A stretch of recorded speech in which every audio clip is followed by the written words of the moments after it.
Last week we were in Wiltshire looking at the Stonehenge landscape, and this week we're looking at a different landscape. We're looking at Maiden Castle in Dorset. As you travel round the southern counties of England, there are dozens of large Iron Age hill forts, and they're impressive, but there's really none that stand out as much as Maiden Castle. This immense flat hill with impenetrable layers of interlocking mounds.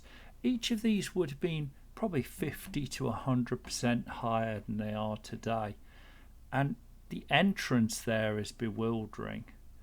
But it sits on gently rolling hills, standing proud against the sky, and it must have been a really stunning hill fort. Today it's called a castle because coming towards it and realising it's a place of habitation, it looks like almost a Norman castle but on giant scale.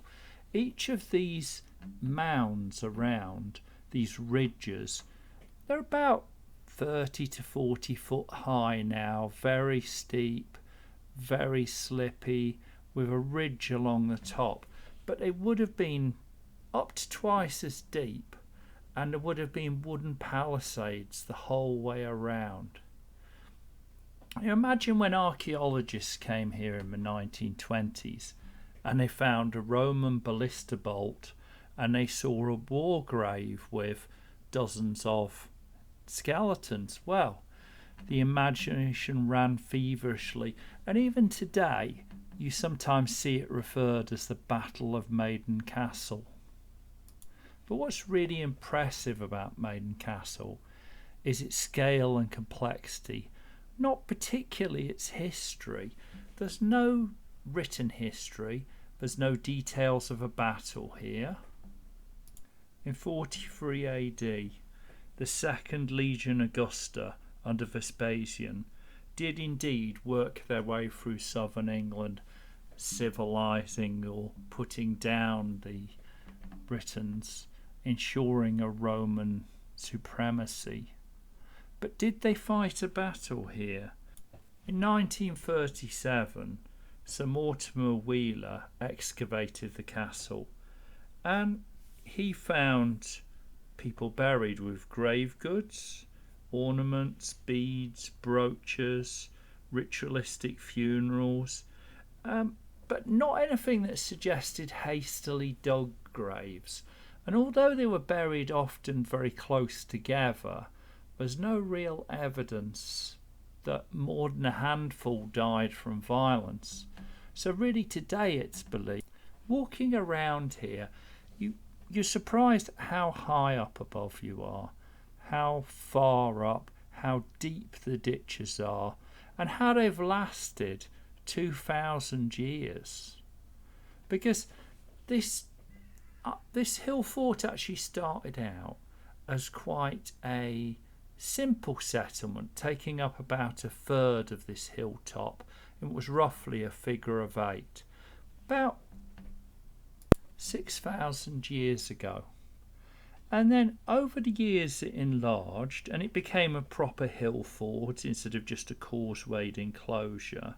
As successive ramparts were built, the enclosure was flattened out and built over to cover the whole of the top of the hill. You wonder just how violent times were that such defences were needed. Or perhaps it was just a show of dominance and force. Really, all records are gone. We don't know who built it. We don't really know who lived here. We don't know any of the kings or any of the history of it. We just know that for thousands of years, hundreds of people lived here in this spectacular fort. And then along came the Romans. So one would assume that the Roman arrival put an end to this with a bloody battle. Storming the ramparts, perhaps, working their way over and up and through. Pretty spectacular defences. I could tell you I had to mute it because the wind is something wicked up there.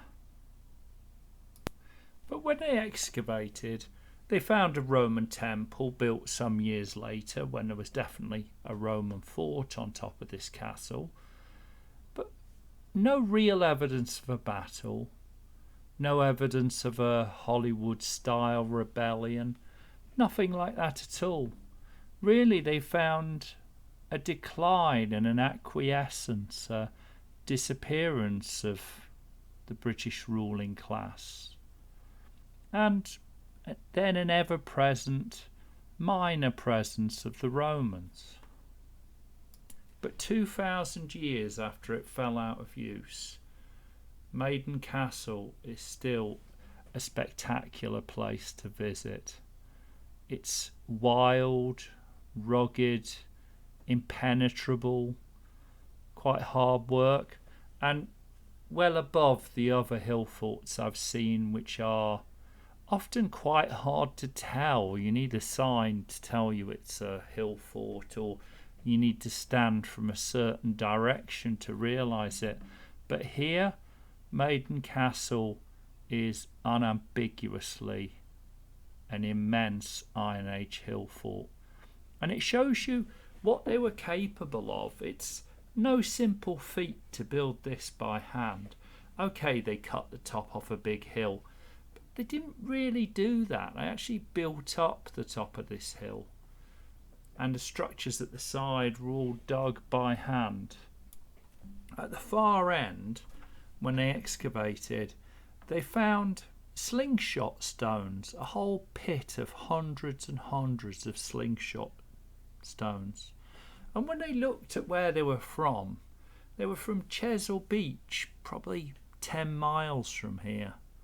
So cartloads of large pebbles, just like those you'd see today, used for slingshots, put in an armoury in the ground, but never used. Because there was no last stand of the British. There was no huge battle that ended it all. There was largely trade and agreement and treaties, and for the richer Britons, a brighter future with spar heating for their floors and tiles for their roofs. And arguably for the poorer Britons, an opportunity to live in peace under the Pax Romanus. So I definitely recommend a visit to Maiden Castle. And do subscribe, because we'll definitely be returning to Dorset, one of my favourite counties, with so much to see.